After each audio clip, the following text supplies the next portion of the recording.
A dying planet, a desperate mission, and a prophecy of doom for the Rebel Alliance. The battle against the evil Empire rages on as heroic men, women, and aliens of the Rebel Alliance continue their struggle to end the era of darkness. But now, a mysterious visitor comes from the Rebel fortress located atop Mount Yoda, bringing ominous news. Kadan, supreme prophet of the dark side, plots to capture and destroy the carbonized body of Trioculus and take control of the Empire. Meanwhile, the Rebel Alliance races to save the archaeologists of the dying planet of Duro, only to discover an incredible mystery in the underground tunnels, a secret that depends on a perilous mission from Mount Yoda.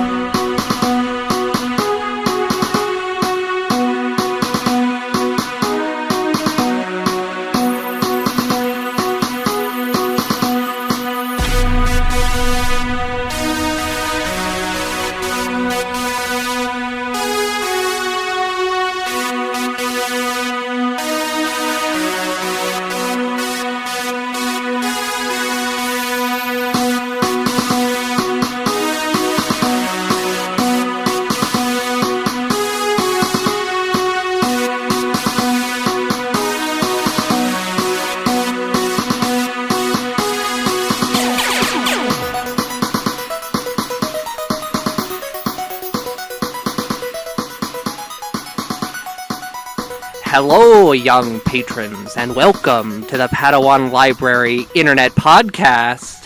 Who am I, you ask? Don't worry, to answer that, I'm up to the task. Not since the Weird Al Yankovic has there been a better vehicle of prose and rhyme. That's right, I'm Professor Hack Hardrive. Heard of me, said the two bros joining me. Tim May and Dan May from Stolen Data Tapes. Boys, say hello because I'm taking over this show. Hello. Hey, hard drive, hack this. What? Pow! Oh. Sorry I'm late, guys.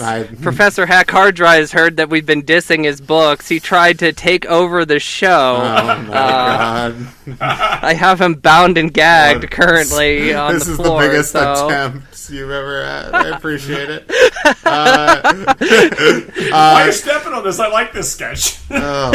Yeah, it's a bit, Tim. Play with the bit. We're not a bit podcast. We're not actually funny. That's the so problem. ornery. Okay. You're not Scott Why Aukerman. I love having Dan anything. on the show. Alright. Anyway, I bid dark greetings to Professor Hack Hard Drive. Dark greetings. Yes, dark You greetings, also everybody. stepped on anyone being able to interact with Professor Hack Hard Drive. It's because you don't want to do any real improv. That's the problem. I'm sorry. Anyway. It's alright. Okay. It's alright. I'm Tim May. You're Levi Parrotsick. Hello. This is not stolen data tapes. Nope. This is Padawan Library, the podcast about Star Wars Junior novels, and here we're going back to one of our old wells, the Jedi Prince series for Mission from Mount Yoda, and here joining us as he does on every Jedi Prince episode is my brother Dan May. Hello. Hey. Hello.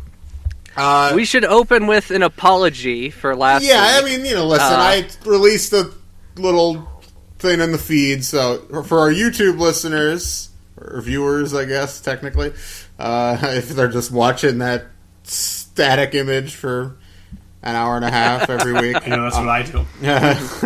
I guess you didn't hear, but we literally recorded a full episode on Secrets of the Jedi last week. At which we went into. We went very deep. We talked for an hour, 10 minutes or something about the book.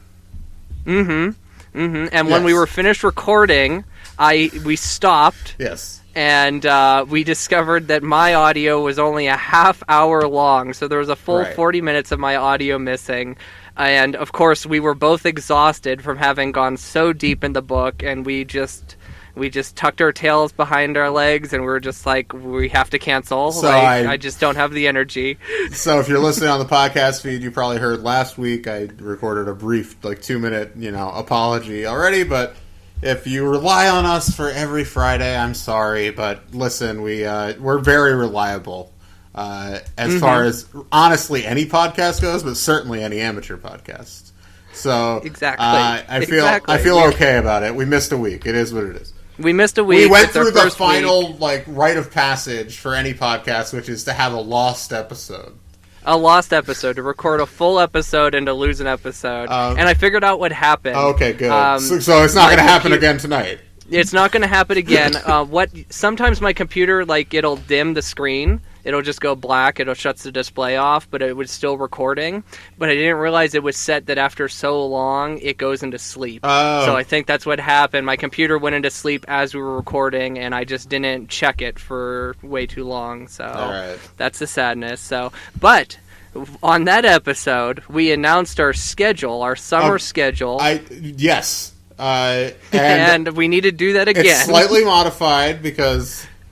but people don't know this because we never announced it. Okay, whatever. I think I said on the thing that we were going to do Secrets of the Jedi much later in the summer because that's what we said when we were half asleep at the end of the recording. Yes. But Secrets of the Jedi we're going to re-record for next week, so that will be next week. Correct. And because we realized while recording that episode that book is the last book that we are covering within the prequel era.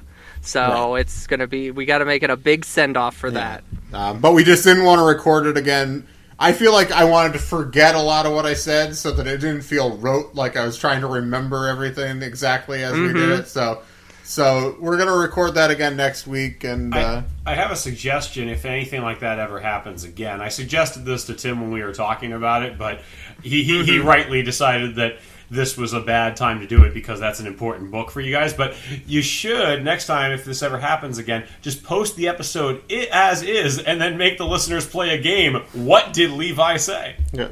I was saying that if... that's actually how Mel hears every episode of this show. Yeah, because... She only hears one half of the audio, right. So she imagines I'm saying, the worst possible things and assumes the worst. Yeah, anytime I start laughing super hard, she has no clue what I'm laughing at, So, I... No, what was it? Oh yeah, so yeah, if we had a Science Adventures #3, if that was a real book, then I would love to do it with something like that. Then we could have an actual mystery and have people guess. That'd be fun. But it's just too important. Of a book. So this week though, we decided to stick with our original plan, which was to do this Mission from Mount Yoda, which is the 4th Jedi Prince book by Paul and Hollace Davids. But next week we'll be back with Secrets of the Jedi, and then we're going to launch into right away into Last of the Jedi, which is Jude Watson's, at least by that name, her final series for Star Wars. Correct. She, of course, it's been recently unveiled that she is Alex Wheeler, aka the author of the Rebel Force series, which we'll be covering at a later time. But yeah, so Last of the Jedi. We're going to launch into that, and we're going to do 2 books, 1 and 2, and then alternating with 1 Galaxy of Fear book. Correct. And the reason we're doing this is because we want to finish Last of the Jedi by the end of the summer, but we also want to finish Galaxy of Fear by the end of October. So that's how we're going to do it. We're going to do the 2 books, Galaxy of Fear, 2 books, Galaxy of Fear. We'll just alternate, and then in October is Fear Month, where we will do the remaining Galaxy of Fear books, and of course, the Mighty Chewbacca and the Forest of Fear, the canon book. Yeah, I can't wait. But yeah, and we're gonna see if we can try to fit some other, because there will be a pretty big new release in August for the High Republic thing. We'll see if we can fit that in at the time, or if we're gonna have to wait till after we're done with Galaxy of Fear. But regardless, that's roughly our schedule through the end of October. It will be those books. Yeah. So if you're reading along, read Last of the Jedi and Galaxy of Fear 5 through 12. And I want to also point out, too, that some of these books, especially the Galaxy of Fear books, I think Last of the Jedi is available for free on Amazon Prime, if I'm not mistaken. If you have Prime, there's a Prime reading. Right, so, they're yeah. free through that. However, these Galaxy of Fear books, we may have to find PDFs for, Yes. because Book 10, the only book It's I don't have... impossible to find for less than like $40. Yeah. Yeah, it's actually not on the internet right now. I can't find a copy on Thrift Books. I can't find a copy on eBay. It's just not available at the moment. So be warned if you buy the books and read along. So Yeah, the later Galaxies of Fear are pretty rare by and large. Mm-hmm. So, and then I guess before we get into it, we should talk about the recent TV happenings in Star Wars. yes, you maybe want to talk about them, but me and Dan have been watching the great Star Wars television series Boardwalk Empire. And we have been neglecting our Star Wars television duties, which includes finishing Clone Wars. Yeah, every time I bring it up, I'll quote our friend Sam, and I'll go, maybe we should watch fucking Clone Wars. And Oh my god, this guy. he's right. He's right. Friend of the show, Sam McCauley. This happened before. This was happening like months ago. Anytime I speak to him, he bitches about this. He always complains that you guys have not watched Clone Wars. Yeah, and listen. The Bad Batch was a bad batch of episodes, though. It was okay. It was a I thought fine it was batch of boring as hell. episodes. It was okay. They It had was to a do little clone too long. arc. It was by. It was like too long by an episode and a half. But I just never went in for all that clone army hoorah shit. That's Well, true. what the You one know, thing like- I had an issue with was the really strong one, because if he was like a mistake, why wouldn't they make them all really strong? Right. You know what I mean? Like, Well, dude I could hated lift, the like- Bad Batch, but there was some of the Rex stuff I thought was compelling. Rex is cool. I like And Rex. listen, I agree about the clones, like the hoorah shit, like Lloyd Dobler said, I can't work for that corporation. So, yeah, no,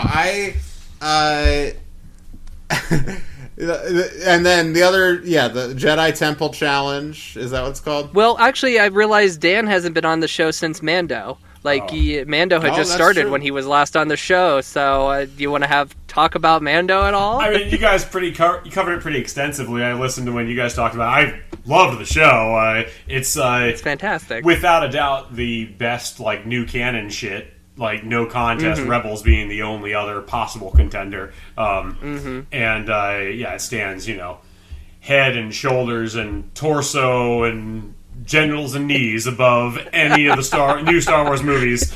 That it does. But yeah, I love it. Can't wait for the next season. I've noticed that Disney Gallery, the making of The Mandalorian, has had no footage from the sequel trilogy at all. They've had zip from that. I think they're ignoring it. Have we talked about, listen, I don't, I'm trying to just kind of put the sequel trilogy out of my mind, by and large. It's kind of hard since Rey's dad is in this book we read. Oh my god, don't talk. He is on this book. What blows me away is how much of these books seem like the sequel trilogy. Yes! There's so much madness in we'll them talk- that is so. There's even a magical knife. I don't know. We'll talk, but yes. We'll talk. Sorry, what were you going to say, Tim? But yeah, no, I've noticed in Disney Gallery, The Mandalorian, which we also haven't watched the most recent episode of that, so we're very behind on all our Star Wars television. But I've noticed, though, in general, yeah, you're right, there's no clips, but I just think there's two reasons for that. One, I think Filoni is just a Lucas devotee, so I think he clearly doesn't seem to like the new movies. And you can read between the lines, it's not that hard. it's very easy to Favreau, see. I think, is obviously would be more political about it, but I don't think he likes them either, and I think he also probably has some resentment about the fact that he didn't make episode 7, because he was campaigning hard to make episode 7. Like, after seeing The Mandalorian, I have some resentment about him not making episode 7. I know, because we were so anti-Favreau. I think we might have talked about this already on the show, but me and Levi were in our last year of college when Disney bought Lucasfilm, and because Favreau was so thirsty for the job, like publicly, we were talking about him, and I remember just being like so anti Favreau getting it, and like even though I wasn't that thrilled about Abrams, I think he was hired before Into Darkness came out, so I was still a little more on board the Abrams train. Regardless, it was just like we were just so wrong. Like, who knew? But to be fair to us, though, his most recent movies at that point were Iron Man 2 and Cowboys and Aliens. Like, right, so, like, exactly. What are we supposed to think? Who knew that him and Filoni were friends? Yeah. Like, and Filoni was such a steering force in The Mandalorian that, like, Filoni could have been brought in, because they met during Iron Man. Right, yeah. Apparently, that's when they met. Yeah, because they were both mixing the Clone Wars and Iron Man at the same time, yeah. Yeah, so the fact, like, Filoni could have been brought in way earlier on the sequel trilogy, and that would have been interesting, but who knows. Whatever. But the other show you guys haven't watched, I asked you to watch it, you didn't watch it. I forgot about it. Jedi Temple Challenge has come out. There are 2 episodes.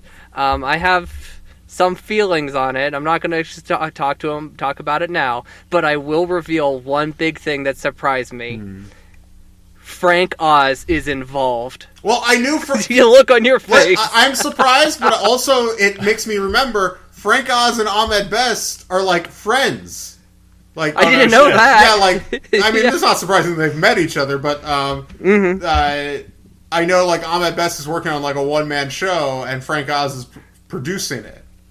Oh, wow, I didn't know that. Yeah, that was announced like a year ago. So, that's all. Frank is like legitimately one of my like absolute heroes, like one of my favorite like artists, popular film artists of all time. So, what a cane. Well, in what capacity is he involved in the show? Every at the end of every episode, Yoda speaks to the kids, and it's him, and he dresses them by name. So it's not like a pre-recording kind of thing. Like, he actually like is there, addresses them by name. And when I first heard it in the first episode, I'm like, Yoda?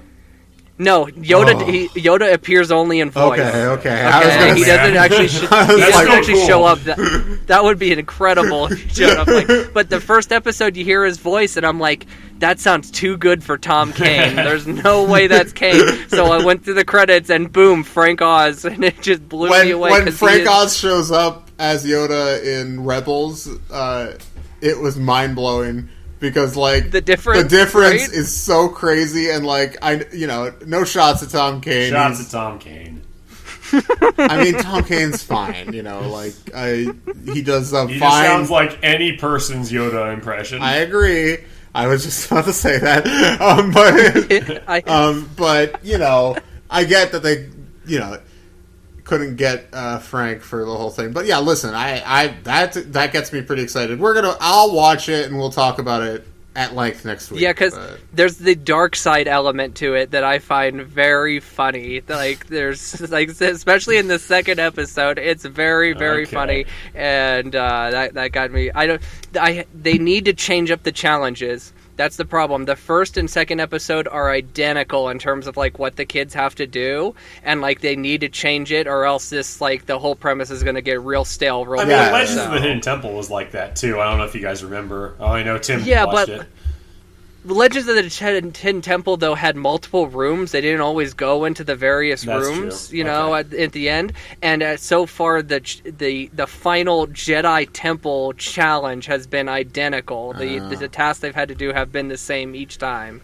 So, but it's only been 2 episodes. We'll find out. They might just be trying to get people used to the format or something. So. They should make a version of it for adults that's like a scary version. It's the same set, though, and it's called Sheev's Palace Challenge.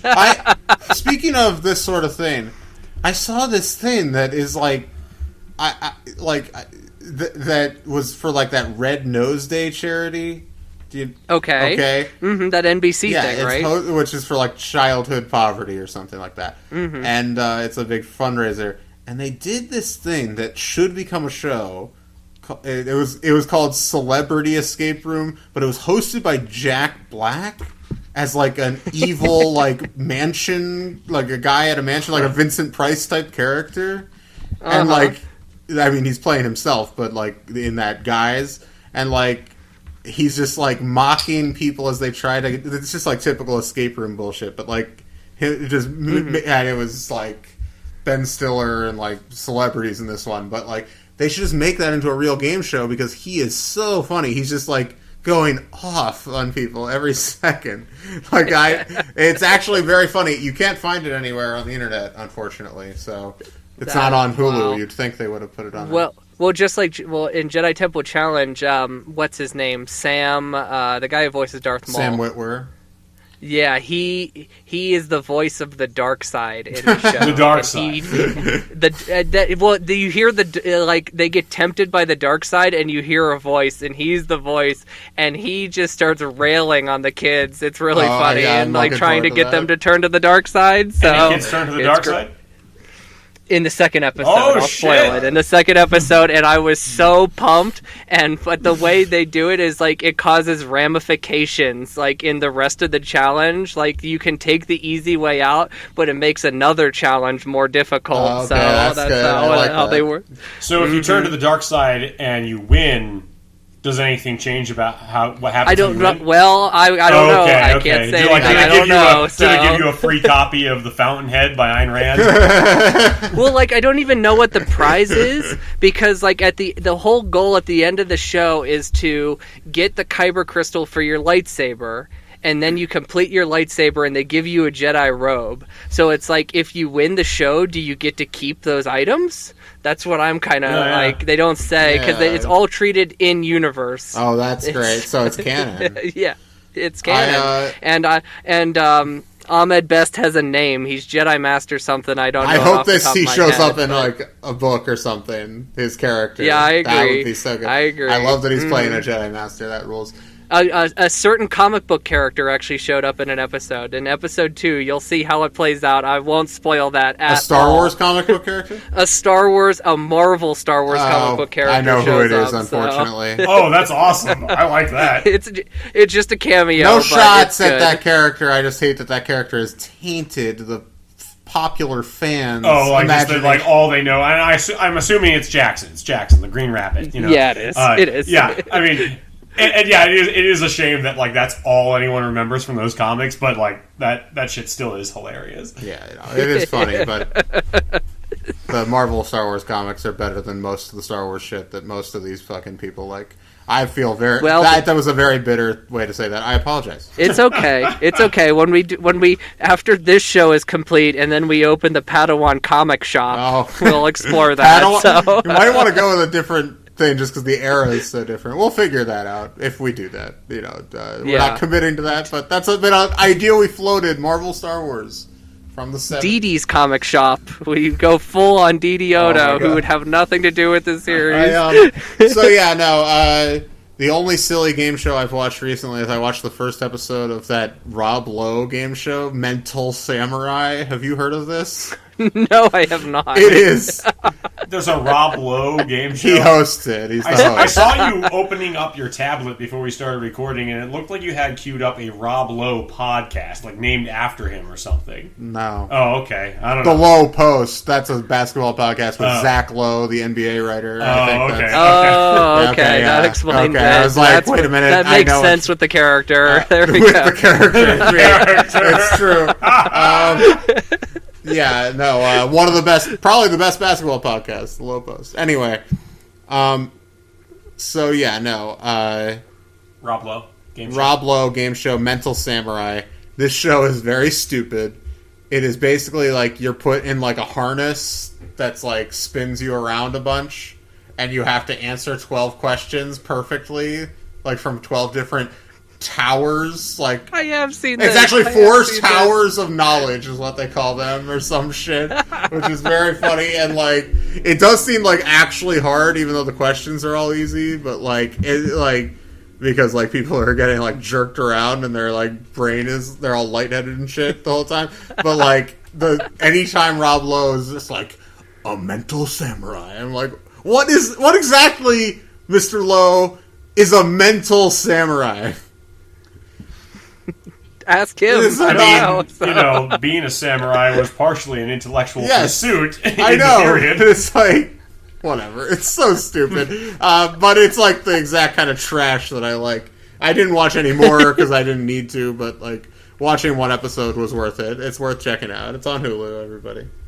All right, we've been talking about nothing for 23 minutes. We have some Star Wars stuff in there, right? Yes. I mean, we didn't get to talk about Star Wars: Boardwalk Empire, however. Oh yeah, Boardwalk Empire. You don't have to. I don't want to like belabor it, but listen, I kind of avoided Boardwalk Empire for a long time for some reason, just because a certain type of TV fan was really into it. But it was unfair because it's created by Terrence Winter, who wrote for The Sopranos. A true legend, and obviously it stars Tony B. Yeah, exactly, Tony B. himself, and also obviously another Sopranos writer, Matthew Weiner, created another one of the greatest shows of all time, Mad Men. So it's like that tree should be respected, and yeah, we're almost done with season 1. It's great. It is great, except for the intro that looks like a commercial for a TV show on network primetime on CBS. Oh, okay. The intro is truly terrible, frankly. Like you have to make it past the intro. I'll say that. Wow, because like intros are so important sometimes. I agree. Like normally, and Sopranos and Mad Men have both such iconic intros. Mad Men. By the way, I showed former friend of the show, past enemy of the show, past maybe future guest Brooke White. I showed him the pilot to Mad Men. And, he seemed to like it, but he also said, I just don't know when I'm going to start a TV show. My lord. I was like, oh, my lord. Okay. Everyone should watch Mad Men. Yeah, the best show. I agree. Because Gabby's watched Mad Men. Yeah, she has, yeah. What? Yeah. Who is Brooke's girlfriend. And for the listeners who don't know. All right, the listeners. Yeah. Anyway, all right, whatever. Now we've... I've been meaning to ask you, speaking of HBO shows. Okay. Since where I'm currently living in South Dakota, I am like 15 minutes away from Deadwood.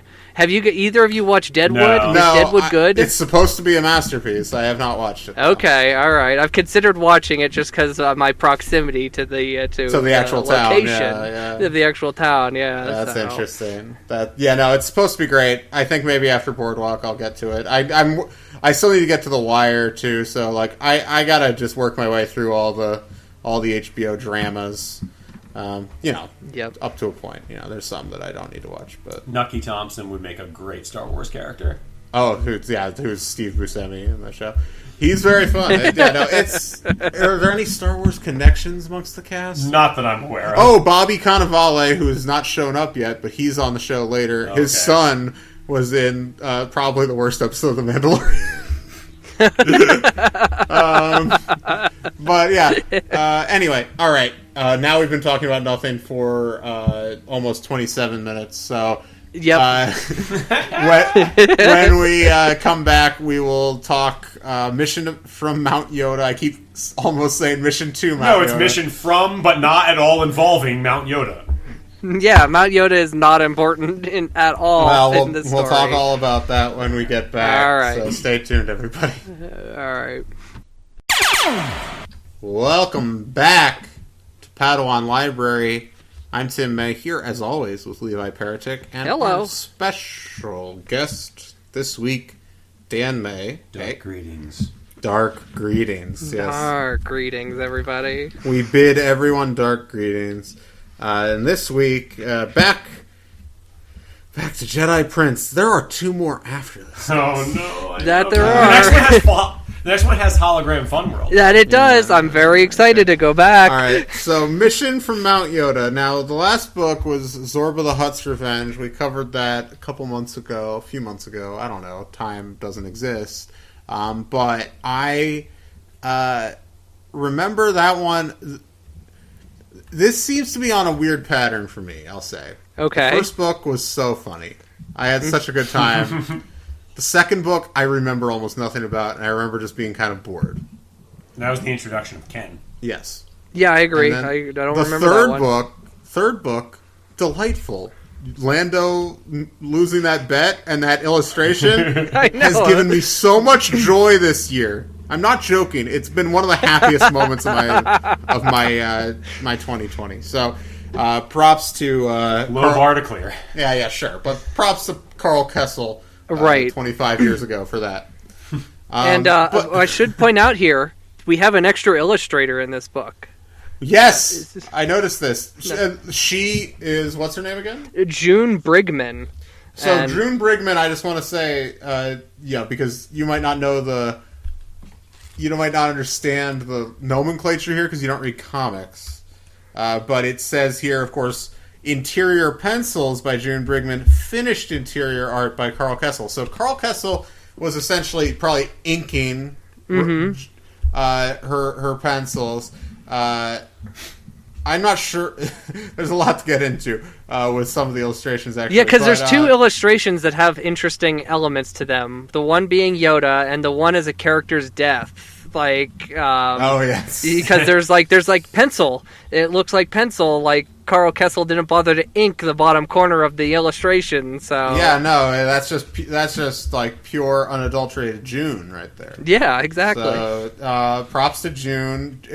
She hasn't about the artist's thing in the back. Yeah, I didn't look her up, so I'll read it. So all right,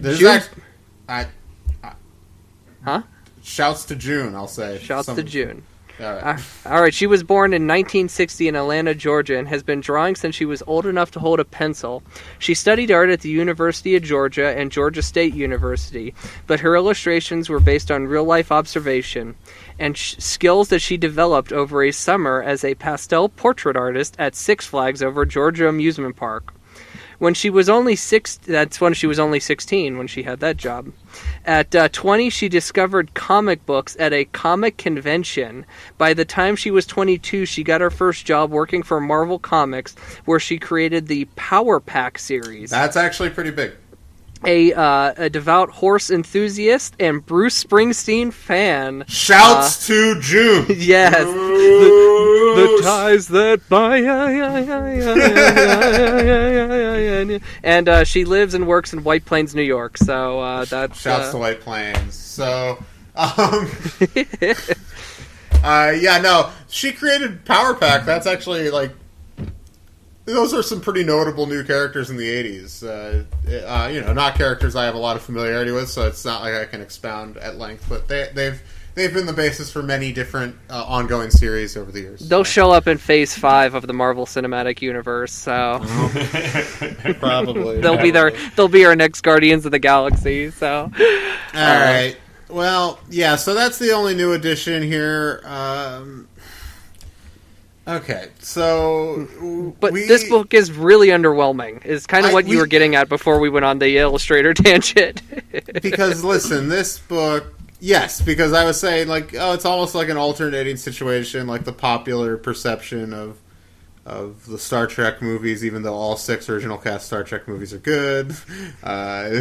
If you want me to expound on that, I want Rip Mamba 824 to ask a question about it, and I will do it at length.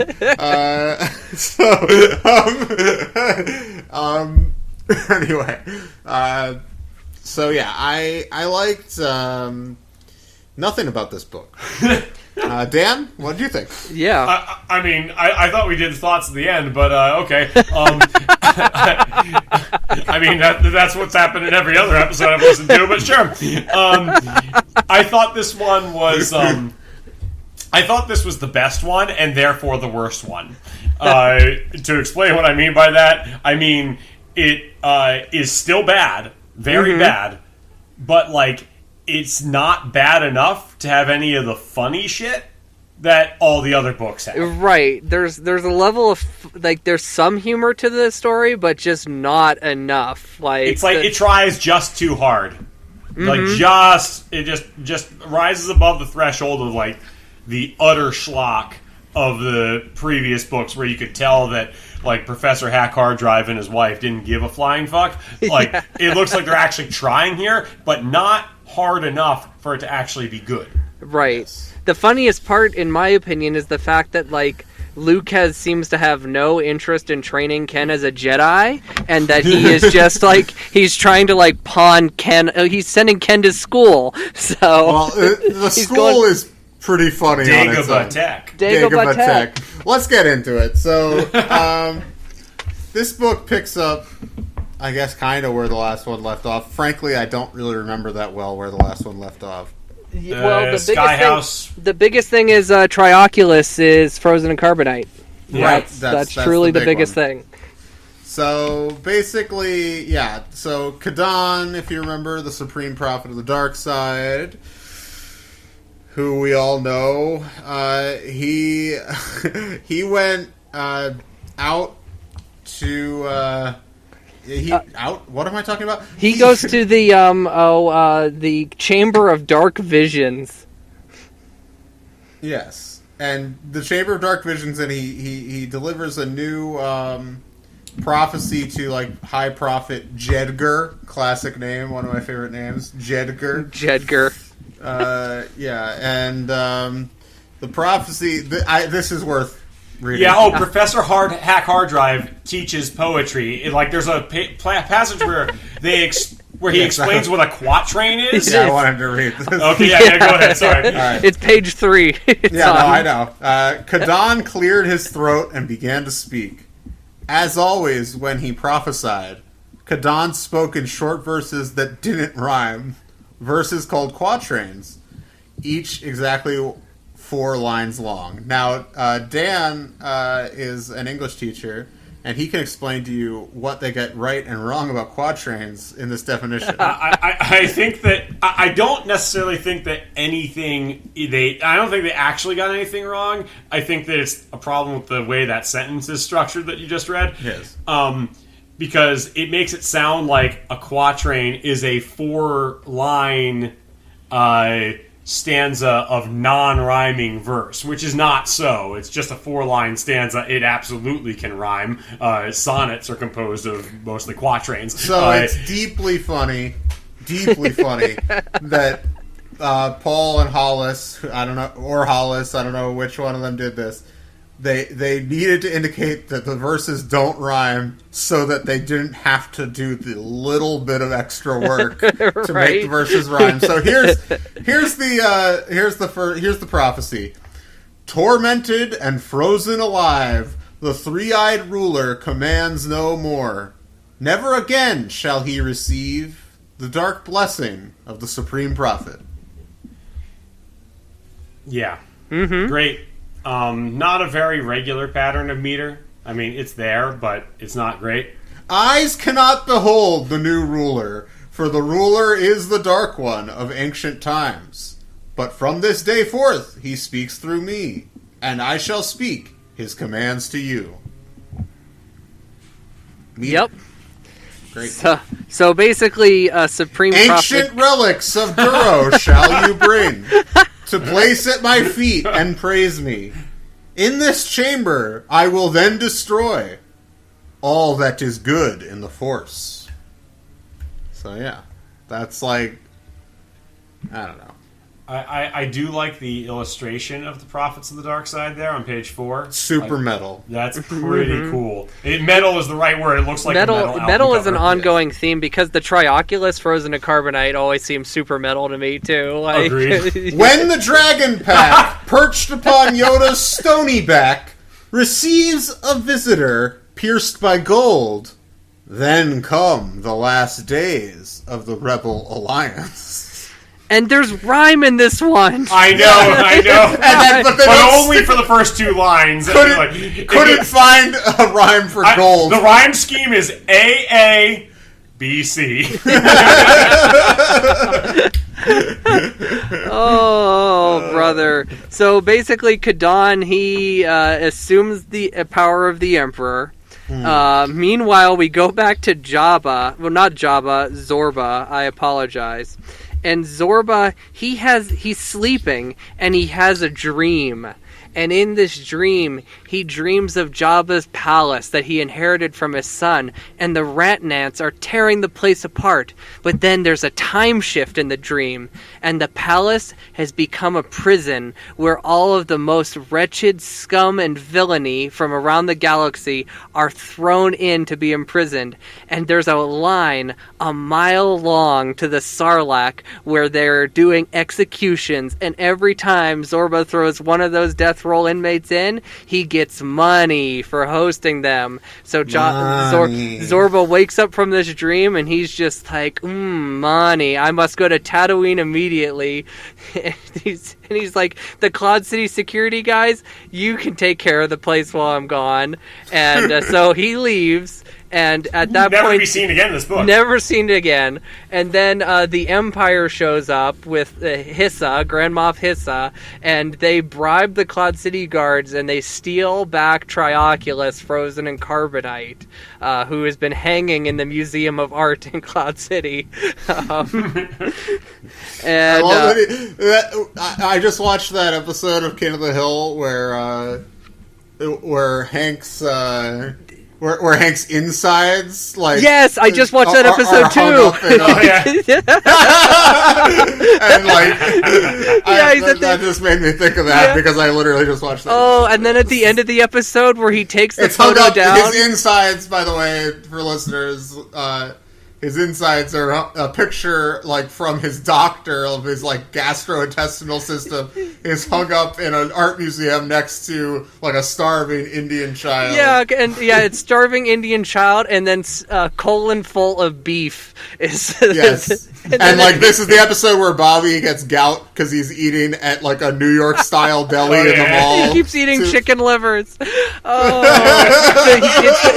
It's the Louis Anderson he keeps ordering, too. Yeah, that's the sandwich. Stay tuned for our King of the Hill podcast. King of the Hill is so good. I love King of the Hill. Great show. Man. So, yeah. Classic episode. And then whenever Hank hangs the photo of himself as the linebacker. I laughed for, like, 5 minutes straight at the end of that episode. It's so good. Oh, man. You gotta put that, like, image, like, as part of the Instagram post. Alright, so anyway, what were we talking about? Trioculus and Carbonite was at the art museum. That's what brought that on. Yeah. And then Hissa goes back to thaw him, and but then Jedgar shows up, and he says, "Nuh-uh, Hissa, we're taking Trioculus." And, like, Hissa, he's arguing it because, like, he thinks the prophets, like, want to, like, demean the power of the Grand Moffs, and, like, they're in this power struggle. But Jedgar, this is a bit I'm going to read here. He's got a wild card in his pocket. So, High Prophet Jedgar scowled, and then his voice dropped to a hoarse whisper. "But before that day comes, Grand Moff Hissa, you will be arrested as traitor. Perhaps you don't realize what damaging information Kadan has on you. Yours is the thickest file of all the Grand Moffs. I've brought you one page from it, so that you may reconsider the situation." At that, Jedgar reached into his robes and withdrew a folded piece of paper and handed it to Hissa. As Hissa unfolded the page and read it, his eyes bulged and his breath quickened. Beads of sweat formed on his brow. How could you possibly know any of this?" Hissa stammered. "He can't prove a thing." "We have witnesses, my dear Hissa," Jedgar said with a coy smile. "And if Kadan reveals the file to the Imperial Security Forces, your execution is assured. You'll be thrown to a wild, ravening Rancor beast and eaten alive. Or, I'll deny these charges," Grand Moff Hissa exclaimed. His eyes blinked. With a voice now. His eyes blinked rapidly, like his eyes, like the eyes of a trapped Ranat about to die. Deny it all you like. It makes no difference, and you've only seen one page. Remember, your file is thick. High Prophet Jedgar said, spreading his hands about a foot apart. Just wild. So Hissa then Jedgar's turns blackmail. Yeah, I don't know what could be in that file. Like, I mean, the Empire is capable of some pretty terrible stuff. What's in there? I would guess it's probably like that he's going to betray the Empire or something. Something like that. Think? Okay. Mm-hmm. Yeah, that's what I think. So, or maybe he's like the Agent Callus of this. It could be also. Like, then why wouldn't he just do it? It could be years of like stormtrooper sexual abuse, something like No. that. You know, like he's like one of those Boy Scout masters. You know what I mean? Jeez. So I must admit, the thought crossed my mind to make that joke. I almost said "time's up, Hissa," but like I thought that might be inappropriate. Oh, sorry. Well, I took it that far. I crossed the line. So That's fine. That's fine.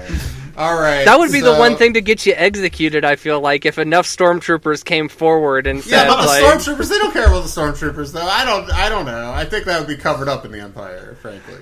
Okay, all right. They're pretty corrupt. Yeah, like, I don't They know. are. Like, anyway, so, what's the, okay, so, yeah, that, Hissa gets blackmailed, and then, we wind up on, what is it, Duro? Yeah, Duro.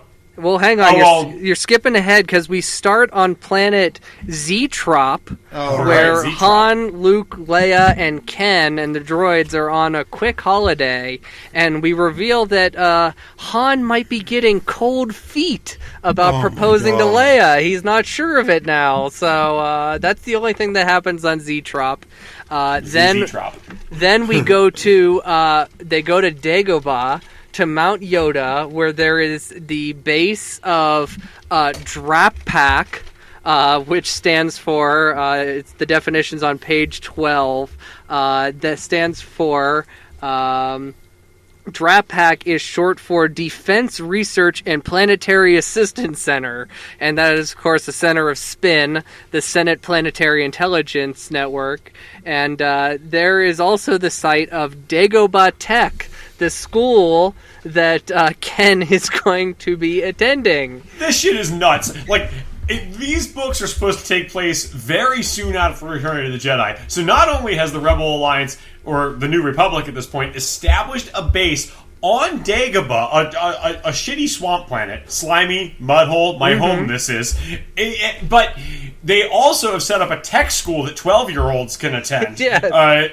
You know, with no regard for the fact that, you know, there's that scary dark side cave where Luke had the vision of Vader, you know, and that there's all kinds of dangerous swamp creatures. Doesn't matter. Let's put a tech school there and have the little kids go. Yeah, we'll get into this, but Luke seems to have zero interest in training Ken. Like, this is the Jedi Prince, and he is more concerned about sending him off to school. But a Duro shows up on the planet. His name is, let me check the glossary of characters here. It's Dustini. Dustini, yes. Dustini. And he tells that the rebels that on his planet Duro, the Empire has basically taken the place over, filled the place with pollution, and because every one of these books deals with some sort of environmental hazard, which is the one good thing in these books. I feel like that's something that is lost on our culture today. Yes. But anyway, and there's a bunch of archaeologists there who are trying to preserve their history, and they want the rebels to come pick them up and get the relics off planet. And of course, this also the rebel gets a copy of Kadan's prophecy, and they're just like, Duro, pierced by gold, what's this about? And Dustini, being the smart guy he has some archaeological facts with them, and one of them is this gold crown, and in a moment of pure just ego, he puts the crown on his head. And turns out it's booby-trapped, and these metal spikes pop out of it and go into his skull, paralyzing him. He's, like, on the ground rolling around. We said this book is not as funny, but when we lay out the facts of it, there are, like, some very Good moments. amusing Justini, High Lord dipshit of Duro. Yes, exactly. He basically kills himself, and which that doesn't happen. We find out he survives at the end of the book. Nobody dies. In fact, there's a recurring thing through this book where, just like in like all of those like 80s and 90s children's cartoons, they never say kill, very rarely say the word die. It's always destroy, which to me always sounded worse. Like, I'm going to completely annihilate you and your memory. Well, we should get into that, because that's what happens to Trioculus. Trioculus is unceremoniously destroyed in this book by Kadon, who just vaporizes his block of carbonite. So our primary villain of this series is now dead. Well, because I know, like, the scuttlebutt is that the 6th book was not. It was supposed to be 9 books, right? Mm-hmm. Something like that. And the 6th book is they had to wrap everything up. But this does feel kind of like they're already working towards an ending of some sort. Yeah, they just killed Snoke. And now we have our new villain. Snoke Larone, yeah. Don't forget about Snoke Larone.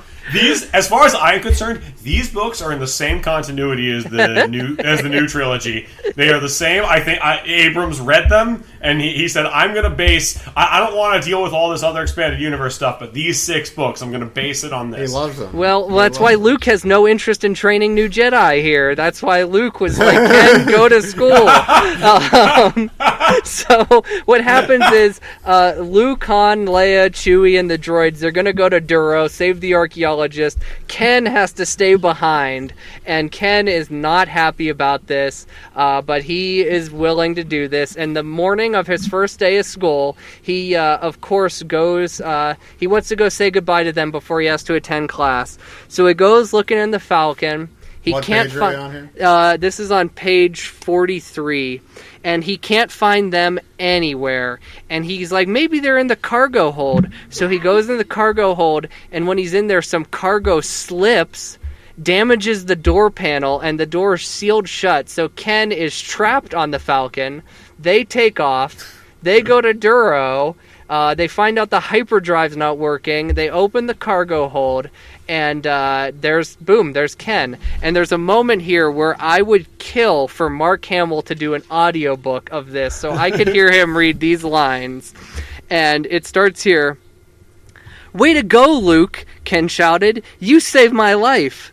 Luke shook his head, unable to believe his eyes. "Saved you? I nearly destroyed you with my lightsaber. What are you doing here, Ken? You're supposed to be back on Mount Yoda starting school today."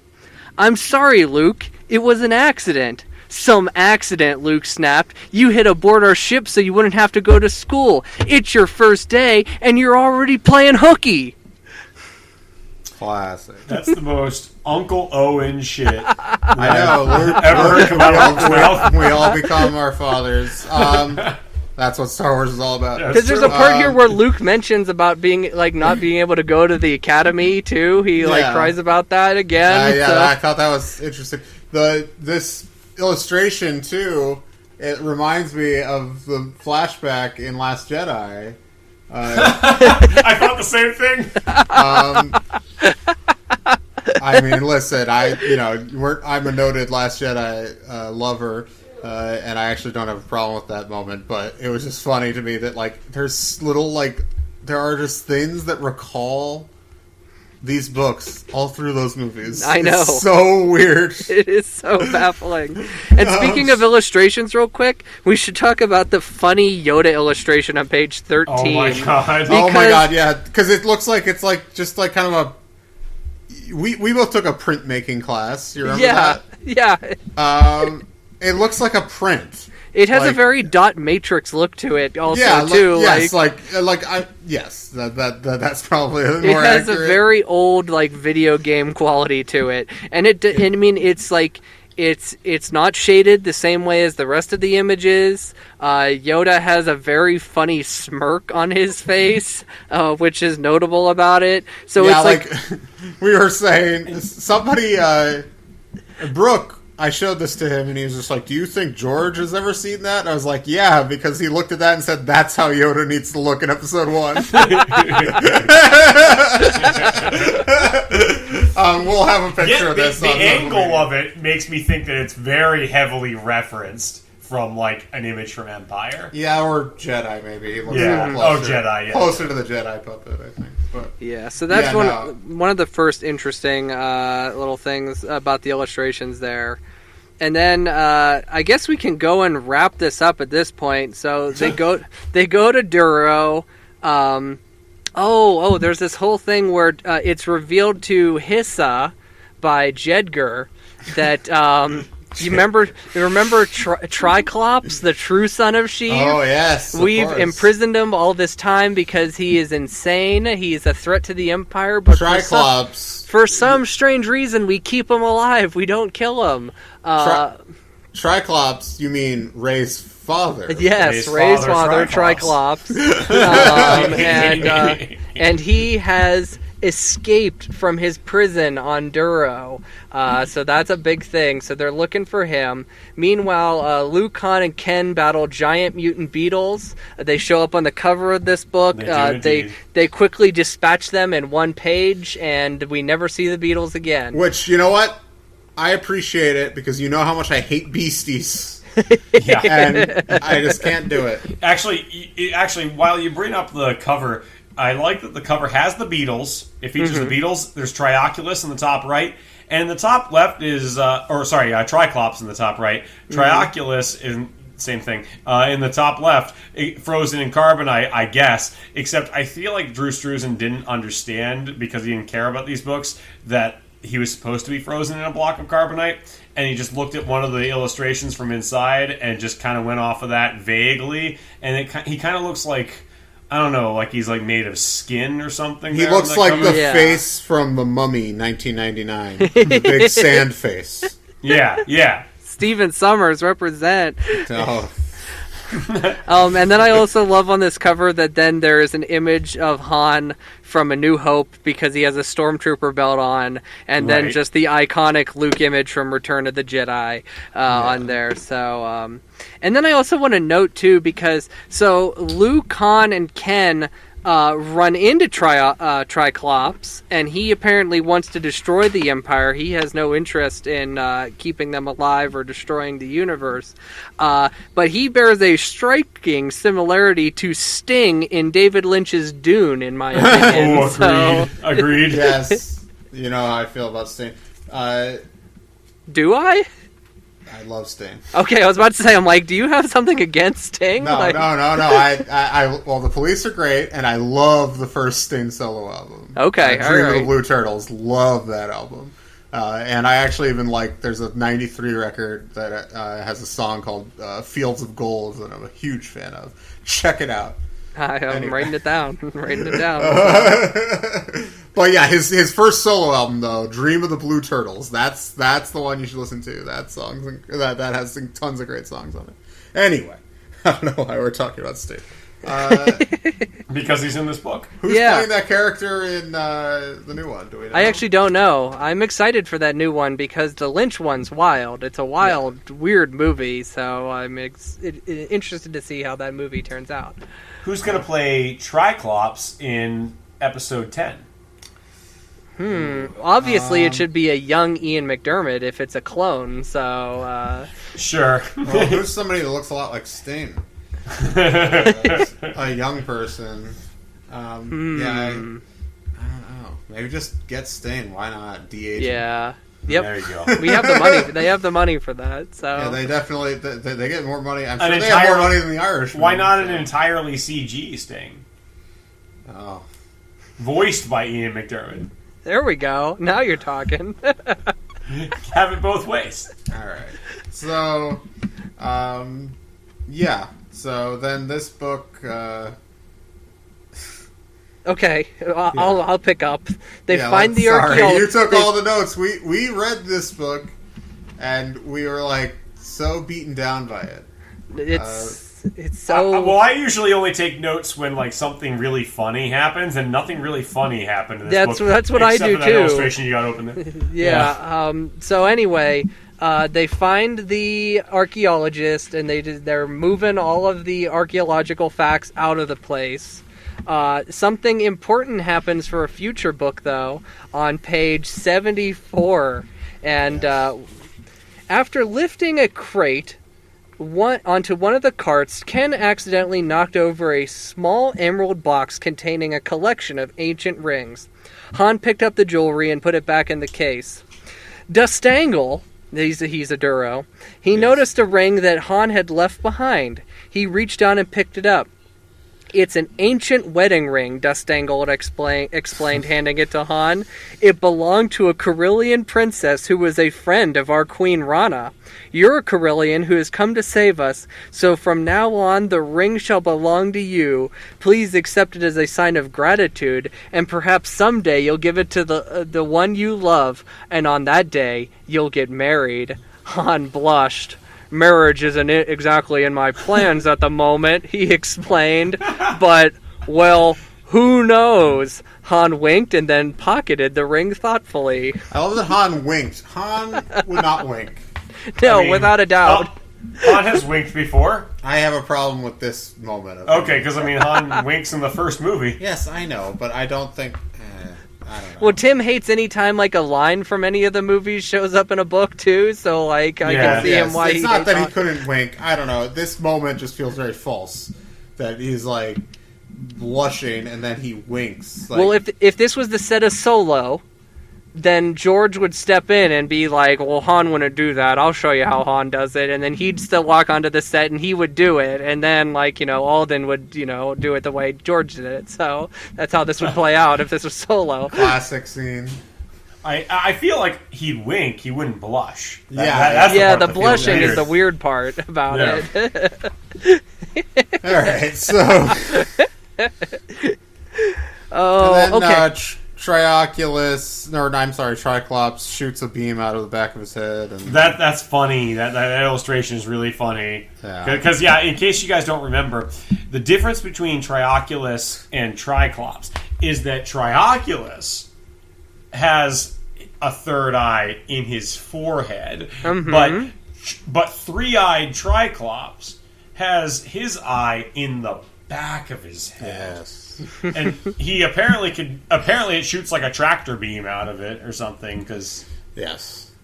Yeah, there's a funny moment here. Let me see if I could... Okay, here it is. Breathing fast, Ken's mind was spinning with confusion and fear. Locked in Grand Moff Hissa's tight grasp, Ken saw a Triclops glancing out from behind a boulder, looking at him intently and nodding.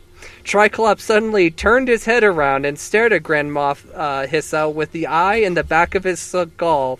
An incredibly strong magnetic force seemed to flow out of Triclops' third eye, and a power beam tugged at Hissa. Overcome by surprise, Grand Moff Hissa loosened his grip on Ken, and he was yanked off his feet and pulled violently towards Triclops. Triclops quickly spun around to face Hissa, grabbing the Grand Moff by the neck and knocking the blaster out of his hand. So I think it's really kind of silly, the blocking of that Triclops is not facing them and then has to quickly turn around and face them. So yes, imagine that if you were shooting that, you're a director, right? Imagine blocking that scene as written. How goofy would that be? Well, okay. Well, Mr. Sting, here you're gonna peer out behind this rock. Then you're gonna nod intently, and then you're going to turn around. We're going to CGI an eye in the back of your head, and then you're going to turn back around and grab a guy by the back of the neck. The key to this scene is that when you're not facing the action, to really be emoting some energy, it's a real presence that we can feel on screen. So there you go. Oh, God. Classic. All right, so Oh boy. yeah. So then High Prophet Jedgar, he's trying to save his own ass at this point. And So he flees, he leaves, and takes all the stormtroopers with him. Oh, but Hissa, this is the only like actually cool part of the book. Yes, when Hissa's getting like mutilated, there's an earthquake, and it causes this earthquake is a large quake that reached a 77.88 on the Imperial Quake scale, and so a whole bunch of toxic sludge comes flowing into this cave, and this sludge is basically like lava, and Hissa has a slow, painful death as he dissolves here. It's pretty badass. It is pretty badass. It invoked a scene from the Tommy Lee Jones movie Volcano. Do you guys recall that Volcano? There's the guy who slowly dies in magma. It's the only thing I remember about that movie. Tommy Lee Jones dies in that? No. It's like a cop who gets caught in like a lava flow, and he is just slowly dissolving, screaming for help, and everybody's just like, "We can't do anything." Like, good. So, yeah. Oh my god.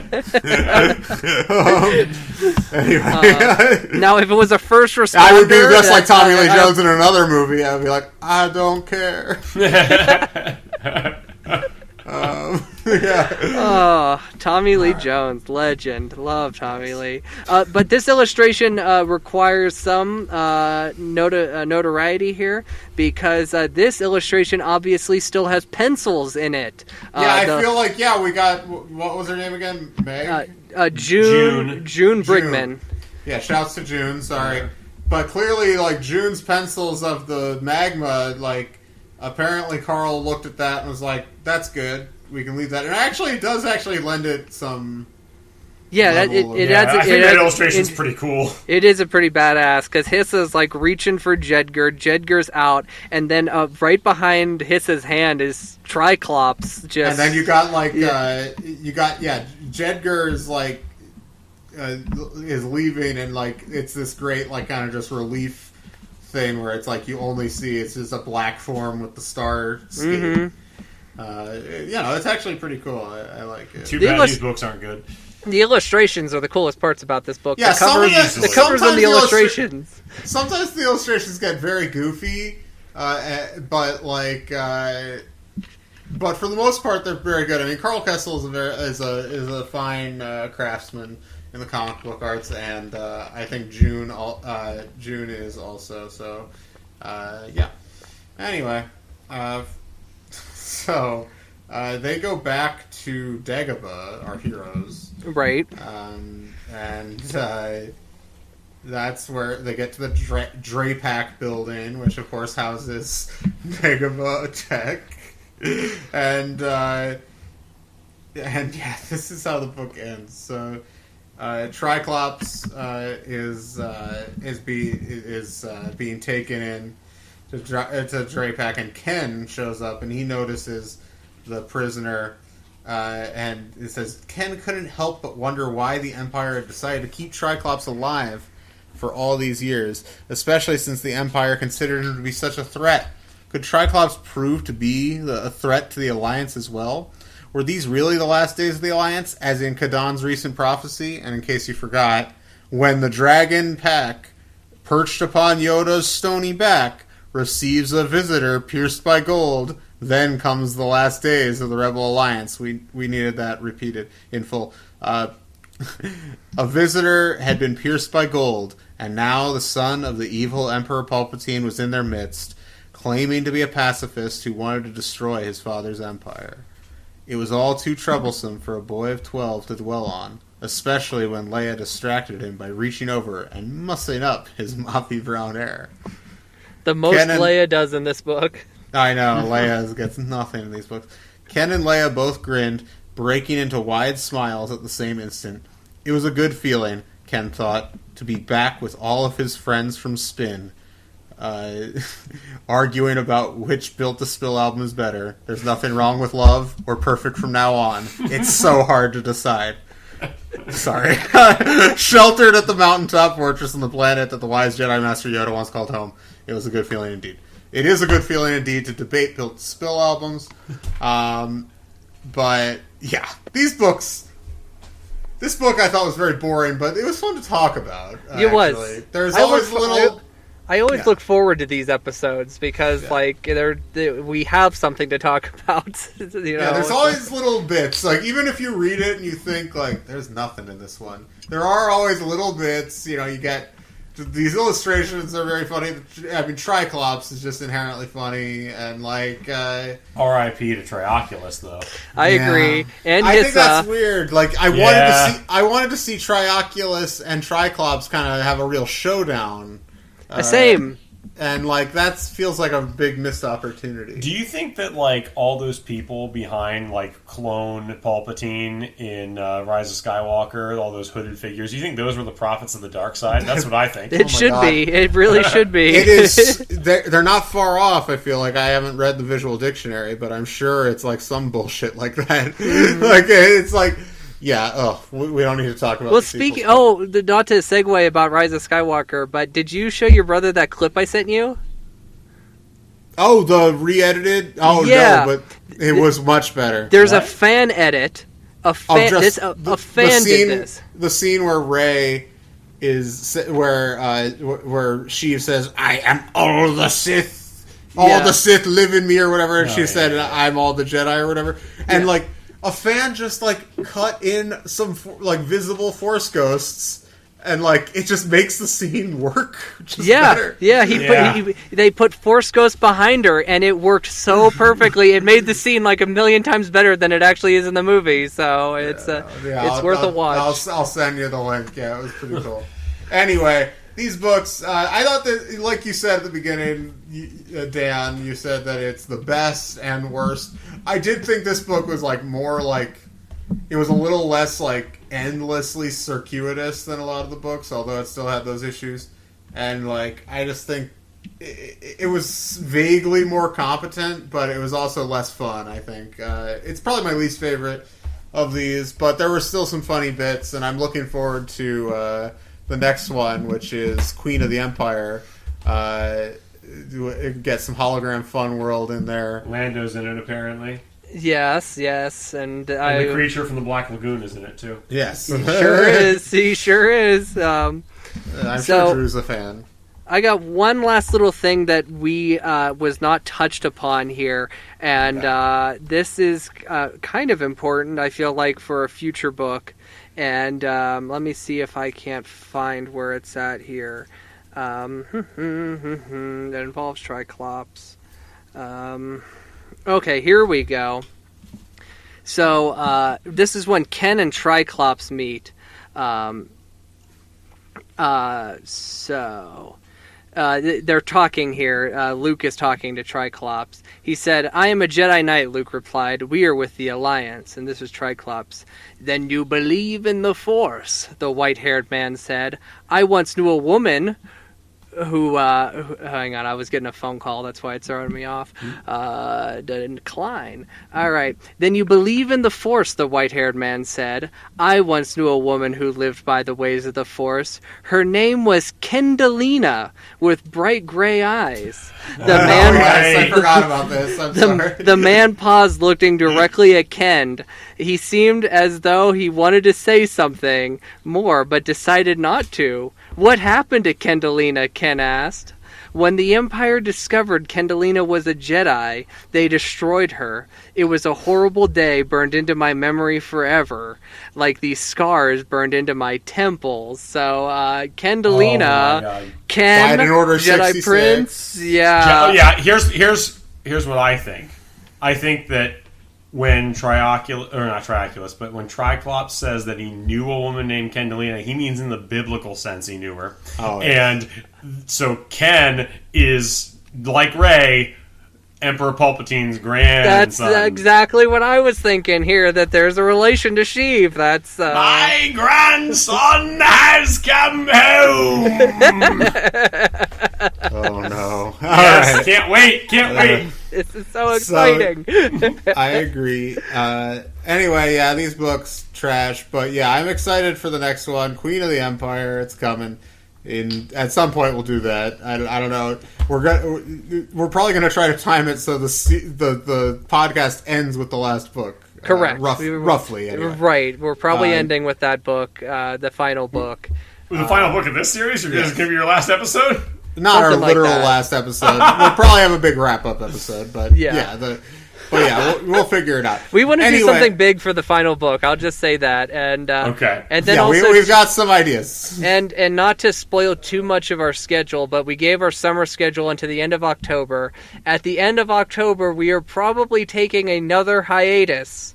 Yes, like the one we took after Christmas last year. Right, and we're still like 20 books away from that hiatus. We've read 20 books. We got 20 more to go since our last hiatus. Yeah, and then we'll be back probably for the first half of next year. With Jedi Prince, I will say with Hologram Fun World. Queen of the Empire will be after probably that hiatus. So yeah, but we'll have Dan on probably before that. There's other stuff we can have him on for. So, but anyway, this book, it's an easy, 2 out of 10. I don't know. 2, 3 midi-chlorians, maybe. 3's probably a little too high for it. What do you think, Dan?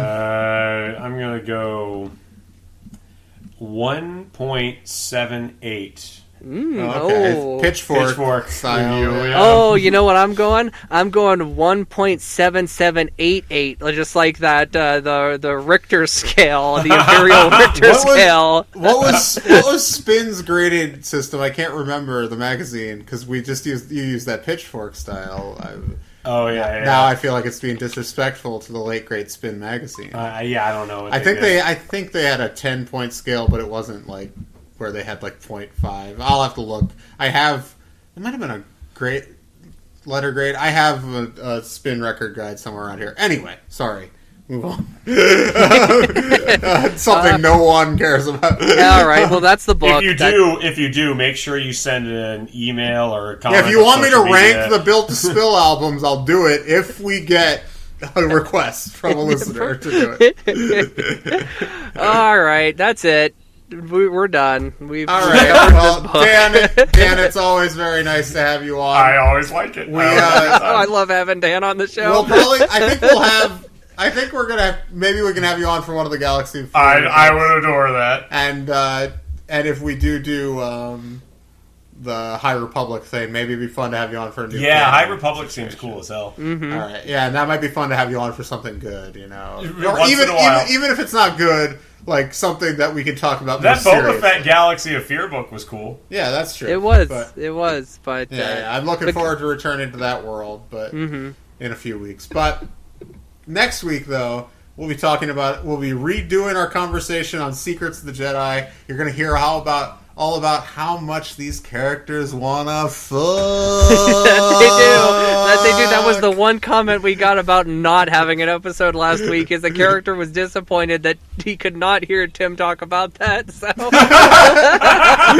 well, you're gonna get to hear it next week. So look out for that next Friday. But so yeah, we got that, and then we're starting up Last of the Jedi right away. So get excited. We're tons of Jude goodness this summer. So.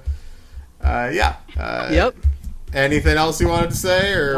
We want to maybe do a Q&A episode at some point. Don't know when, but send us questions. Yeah, mailbag episode would be fun one to do. So, if you got some cool Star Wars questions or non-Star Wars questions, I'm always welcome. I will rank NBA players. Sopranos, Boardwalk Empire. Star Wars, Boardwalk Empire. Bruce Springsteen, anything. Star Wars. I will absolutely rank Springsteen albums. That actually would be a fun opening segment. Anyway. The time for Springsteen passed and ties that bind him. Come on. Should have done. Well, we weren't willing to go that loose back then. We're just ranking Pennsylvania movies for no reason. All right. Anyway, we'll be back next week. Check us out on Facebook, Instagram, and Twitter at Padawan Library. Email us padawanlibrary@gmail.com. Until the books are due back. Yeah. Oh, okay. The library's closed. Relax, my guy. All right. Padawan Library is hosted and produced by Tim May and Levi Peretic. It is edited by Tim May. Our theme song is by The Astral Project. Our artwork is by Freddie Funbuns. Copyright 2020, Tim May and Levi Peretic, all rights reserved.